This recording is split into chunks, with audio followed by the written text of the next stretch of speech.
All right, let's do some Mathity-Math. Okay, so it says here, find mu. Okay, they're just using that instead of a variable, no big deal. And this means it's a part of the real number. So they're saying find mu, and it is a real number, so it's not imaginary, such that L1 and L2 are perpendicular. Okay, all right. So we have two lines, and we know they're perpendicular, and they want us to find this mu value. And if you can look here, maybe your initial thought would be to try to combine them or find the point of intersection. I don't know. No, I'm not really sure that's the right avenue. They gave you a clue here, and this is the clue right here. They're perpendicular. Okay, and with this, you can make a connection that I think will really help you. So think of it like this: when lines are perpendicular, there's something really interesting that happens. Their slopes, when multiplied, will always equal -1. So let me write the rule. So for instance, slope 1 multiplied by slope 2 will always equal -1. Okay, that's really a handy little thing to remember. And this may sound kind of weird or like, what, why? But if you think about it, it's extremely logical. Let me give you two quick examples here. For instance, if my M1 was A, right? And we know they're perpendicular, therefore my M2 would have to be -1 over A, right? So if I have a slope and it's perpendicular, so it's the opposite reciprocal. Well, if you multiply those, what would you get? You would get A over A, and it would still be negative. Well, what is A divided by A? That's 1, so voila, it's -1. With actual numbers, imagine if you had, for instance, the slope 1/3, and the other one is perpendicular, so you know it would be -3. Well, if you multiplied those, what would you get? -3 over 3, which is -1. Okay, so that lets us know that we can all, if we know slopes are perpendicular, you set one slope, multiply another slope, you will always get -1, and you can use that to isolate and solve. All right, so all that said, the first thing we need to do is we need to pull the slopes out of this line. Now, before we do that, we need to move this this line into slope-intercept form. So that means we want to get y all by itself on the left. Okay, so let's just do some line 1 work over here.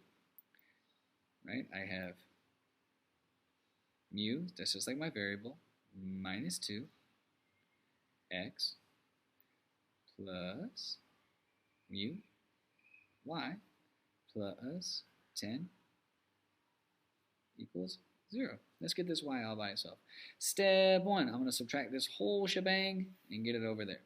So now I have mu y plus 10 is equal to negative mu minus 2x. Great. Subtract 10 from both sides. Mu y is the same thing. I guess I could have distributed that, get that negative out of there. I'll take care of it in a minute. Minus 10. Okay. And now I have to divide everything by mu to get y all by itself. So what we'd have here is y is negative mu minus 2x divided by mu minus 10 divided by mu. Okay, great. So there we go. So we have that going. We have it isolated. Now I do want to take a second. I know this looks kind of crazy and wild. It's no big deal. We're going to do great. I want you to think about this whole thing right here.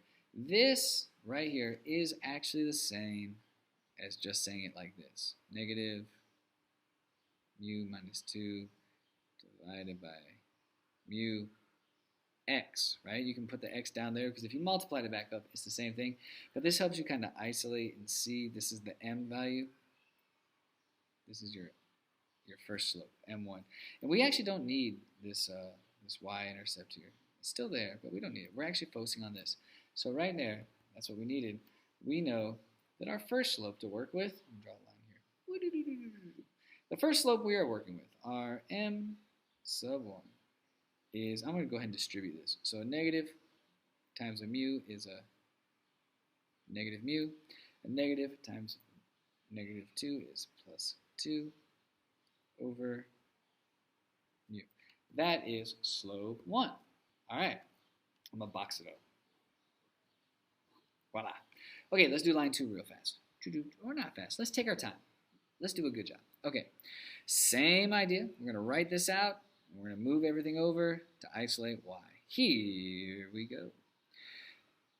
Step 1, I will add mu x to the other side. So I'm just going to go 6y plus 50 minus 5 mu. We'll talk about that in a second. Equals, and I added that to both sides. So I got mu times x. Don't worry about this right here.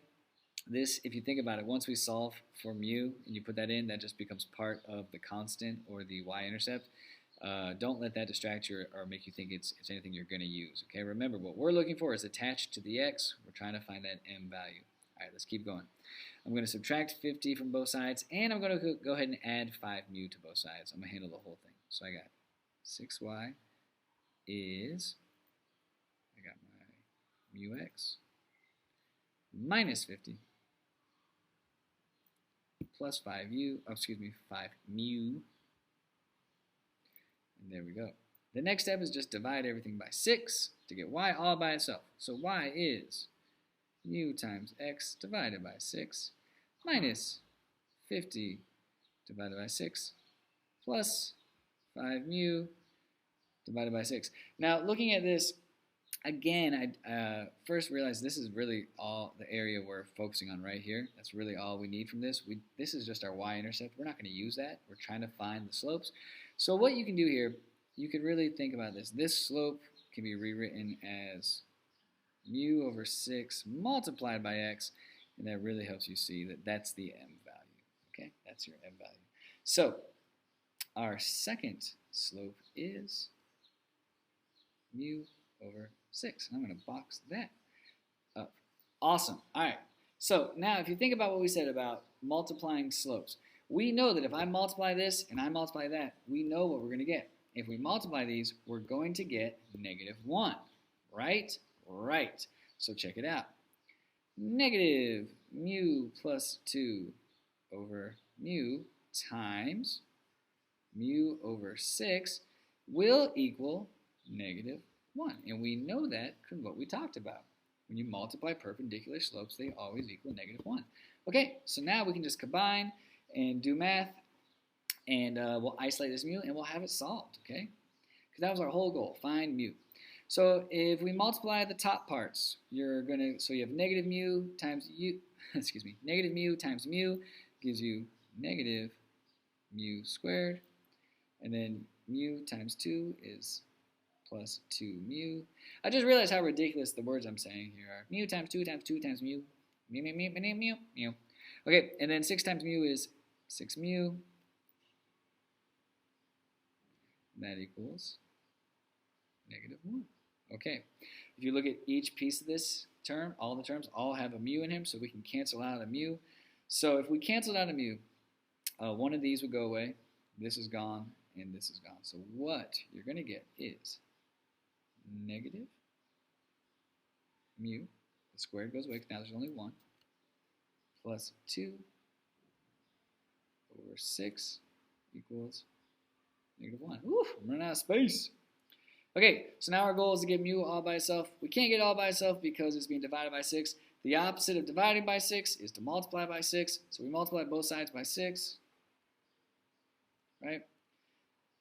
Those 6's would cancel. And so now you get negative mu plus 2 is -6.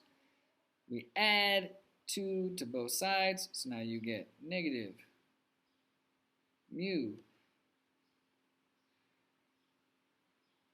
is, okay, so we're subtracting, I think I might have misspoke there. So we subtract 2 from both sides, so it is -8.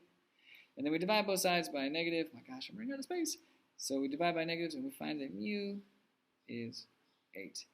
And just before we ran out of paper, we did it! Ta-da! Good job! All right, so you're done. If you have any questions, just leave it in the comments below, and I'll do my best to answer it. And if you want to get notified when more Mathity-Math is coming your way, go ahead and subscribe to Mathity-Math, and then you'll be notified when there's more Mathity-Math. See you later. Bye.